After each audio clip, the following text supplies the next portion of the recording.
কি ম্যাডাম, কি এত ভাবছেন? কই কিছু না তো। ম্যাডাম, মুখ দেখলে অনেক কিছু বোঝা যায়। আপনি আমার কাছে কিছু একটা লুকাচ্ছেন। কংগ্রাচুলেশন মাহি, স্যার আমি বুঝতে পারলাম না। তোমার প্রমোশন হয়েছে। এই নাও, বীরপুরে তোমার পোস্টিং। এক্ষুনি বেরিয়ে যাও, 5টায় তোমার duty time. Thank you sir, thank you.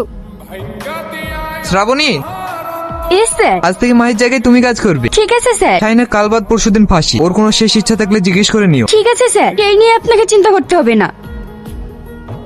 তুমি তো সবই জানো, কাল বাদ পরশুদিন তোমার ফাঁসি। তোমার কোনো শেষ ইচ্ছা থাকলে বলতে পারো। ম্যাডাম, আমার শেষ ইচ্ছার কথা আমি মাহি ম্যাডামকে বলবো। কি করে বলবে? উনি তো আর এখানে নেই। ওনার আজকে প্রমোশন হয়েছে, উনি বীরপুরে চলে গেছে। তাহলে যে আমাকে যা বলার আমাকে বলো, ওনার জায়গায় আমি আছি। ম্যাডাম, তাহলে আপনি যান, আমি আর কিছুই বলবো না। না না, এই বললে তো হয় না। তুমি বলো তোমার শেষ ইচ্ছাটা কি? ম্যাডাম, আমার শেষ ইচ্ছা আপনি পূরণ করতে পারবেন না। তুমি বলোই না, তারপরে আমি দেখছি। আমি একটা কুমারী মেয়েকে বিয়ে করতে চাই। পারবেন আমার এই ইচ্ছাটা পূরণ করতে? হ্যাঁ, তুমি কি বলছো? পরশুদিন তোমার ফাঁসি, এই সময় তোমাকে কে বিয়ে করবে?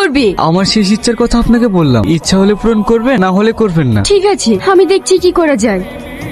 এটা অসম্ভব চাওয়া স্যার, এটা কখনো হয়? হ্যাঁ স্যার, কাল কি যার ফাঁসি, আজকে তাকে কে বি করবে? চুপ করো তোমরা। একটা ফাঁসির কয়েদে নিজের শেষ ইচ্ছা প্রকাশ করেছে, সেটা পূরণ করার দায়িত্ব আমাদের। শ্রাবণী, তুমি এক কাজ করো, চারিদিকে প্রচার করিয়ে দাও। তারপরে যদি কেউ আসে তাহলে হবে। ঠিক আছে স্যার। একটি বিশেষ ঘোষণা, এক আসামির কাল ভোর 4:10 ফাঁসি। সেই আসামির শেষ ইচ্ছা একটি কুমারী মেয়েকে বিয়ে করতে চায়। কোনো মেয়ে যদি ইচ্ছুক থাকো তাহলে জেলার সাহেবের সাথে যোগাযোগ করো। আসামির নাম শাহিন। কালকে যার ফাঁসি, তাকে জেনে শুনে কেউ বিয়ে করবে? আমার মতো মেয়েকে যদি 10 লাখ টাকা দিব বলে, তাও ওকে বিয়ে করবো না। একদিনের জন্য বিয়ে করি, সারা জীবন বিধবাই থাকবো নাকি? তো চাওয়াটাই তো ভুল, অন্য কিছু যাবে। আরে আপনারা কোথায় যাচ্ছেন? আমি কয়দি শাহিনকে বিয়ে করার জন্য এসেছি। ও, আপনারা এখানে দাঁড়ান, আমি আসছি।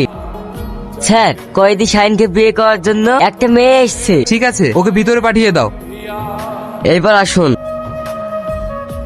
মা, তুমি জানো তো তুমি যাকে বিয়ে করতে এসেছো তার কাল ভোর 4:10 ফাঁসি। তুমি কি স্বেচ্ছায় তাকে বিয়ে করতে চাও? হ্যাঁ স্যার। শ্রাবণী, তুমি এক কাজ করো, কোনেকে উপরে নিয়ে যাও, আর তোমরা কয়েদি শাহিনের বিয়ের ব্যবস্থা করো। ঠিক আছে স্যার।